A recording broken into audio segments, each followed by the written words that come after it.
என் பேர் ராம்குமார். உங்கள் ஒய்ஃப் தவறதுக்கு முன்னாடி ஆர்கன் டொனேஷன் பண்ணியிருந்தாங்க இல்லைங்களா? இது என் பொண்ணு. ஷீஸ் ஆல்ரெடி எ COPD பேஷண்ட். அப்படின்னா ஏற்கனவே ஷீஸ் காட் வீக் லங்ஸ். காலேஜில் கொஞ்சம் தப்பான சேர்க்கை, சிகரெட் பழக்கம், அது இதுன்னு லங்ஸ் ஃபெயிலியர் ஆகிடுச்சு. என் பொண்ணு எழுந்துருன்னு பயந்தப்போ தான் உங்கள் ஒய்ஃபோட லங்ஸ் என் பொண்ணு கிடச்சிது. என் பொண்ணு உயிரோடு இருக்கான்னா அதுக்கு உங்கள் அம்மா தான் தம்பி காரணம். அதான் நேரில் வந்து நன்றி சொல்லிட்டு போகலான்னு. உங்களுக்கு ஏதாவது என்ன வேணாலும் கேளுங்க ப்ளீஸ். எனக்கு கேட்குறது கொஞ்சம் டெலிகேட்டாக இருக்குது. எதுவுமே வேணாம் சார். உங்கள் பொண்ணு இனிமேல் சிகரெட் பிடிக்கணும்னு மட்டும் சொல்லுங்கள். எங்கள் அம்மாவுக்கு நான் சிகரெட் பிடிக்கிறது பிடிக்காது சார். வேணாண்டான்னு சொல்லினே இருப்பான். நான் தான் கேட்கல. உடம்பு பார்த்துங்க ப்ளீஸ்.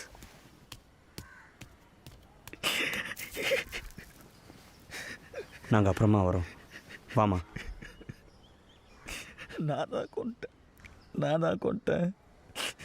ஃபோனை எடுத்துருந்தேன். நான் ஃபோனை எடுத்துருந்தேன். அம்மா உயிரோட இருந்திருக்கு. எனக்கு எப்படி தெரியும் நான் என்ன பண்ண? நான் வேணும்னு பண்ணல. பேசாமல் நானும் செத்துறேன். அதான் கரெக்டாக இருக்கும். அழுக நிறுத்துறா. இப்போ அழுது என்ன போகுது? நான் கூட தான் 4-5 தடவை ஃபோன் அடிச்சு எடுக்காமல் வந்திருக்கேன். அப்போ போயிருந்தா நான் கொண்டதாயிருமா?